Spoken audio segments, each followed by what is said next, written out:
তিরিশে মের পর থেকে আমরা যে দায়িত্ব নিয়েছি এবং দায়িত্ব নেওয়ার পরে প্রথমে হচ্ছে অবজার্ভ করা। আমাদের দল খুলনা, রাজশাহী, চিটাগং, সিলেট, ঢাকা এবং আজকে আমরা এখানে রংপুরে এসেছি, তারপরে আমরা বরিশালে যাব। একটা কারণ হচ্ছে এটা আমরা মিরপুর থেকে বসে একটা জিনিস অবলোকন করা বা অনুভব করা আর সেই জায়গায় গিয়ে সেখানকার ফিল নেওয়া, সেটা একটা কমপ্লিটলি ডিফারেন্ট ফিলিং। আমরা এখানে এসে যেটা দেখতে পাচ্ছি যে এবং জেনেছি যে সব ধরনের ক্রিকেটেই রংপুর চ্যাম্পিয়ন হচ্ছে। 4 দিনের ক্রিকেট বলেন, একদিনের ক্রিকেট বলেন, স্কুলের ক্রিকেট বলেন, তার মানে কি এখানে হাজার হাজার শত শত মেধা আছে এবং এই মেধাগুলোকে আমরা কতটুকু প্রস্ফুটিত করছি বা কতটুকু বিকশিত করার পথ তৈরি করে দিচ্ছি আমরা জানি না।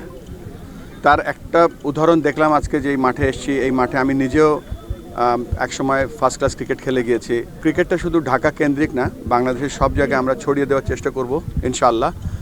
আর সাথে সাথে আমরা কিছু মানুষ তৈরি করব, যেমন ধরেন এই রংপুরে যে পিচ থাকবে, রংপুরের যে আম্পায়ার থাকবে, রংপুরের যে কোচ থাকবে, রংপুরের যে ক্রিকেট উন্নয়ন থাকবে, সম্পূর্ণ রংপুরের উপর নিয়ন্ত্রণশীল একটা ছোট্ট বাংলাদেশের ক্রিকেট বোর্ড আমরা এখানে ইনশাআল্লাহ আমরা এখানে স্থাপন করব, যার কাছে আপনাদের সমস্ত অভিযোগ, সমস্ত সাকসেস, সব গল্প সেখানে আপনারা বলবেন, সেটা তারপরে আমরা তাদের থেকে শুনব। আমাদের যে সুযোগ বা আমাদের যে ভবিষ্যৎ বা আমাদের যে প্রসপেক্ট এখানে আছে, এই বাচ্চাগুলো ছেলের দেখছিলাম যে তারা কীভাবে স্বপ্ন দেখছে বা স্বপ্ন দেখার চেষ্টা করছে। আমাদের আপাতত কাজ হবে তাদের স্বপ্নগুলোকে যেন আমরা বাস্তবায়িত করতে পারি। বাস্তবায়িত করতে হলে প্রথমেই দরকার ফেসিলিটি। এই যে ওপেন একটা ফেসিলিটি আছে এখানে, জেলা প্রশাসক সাহেব আমাকে বলছিলেন যে এই মাঠটা রেজিস্ট্রি করা আছে অলরেডি জেলার নামে। সো এই সুযোগ তো সব জায়গায় থাকে না, তো এটা আমরা কাজে লাগানোর চেষ্টা করব।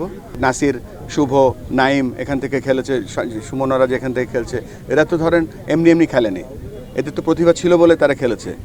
এই প্রতিভাকে যদি আমরা আরও সুযোগ করে দিতে পারি, আমাদের আরও বড় বড় প্রতিভা এখান থেকে বের হবে।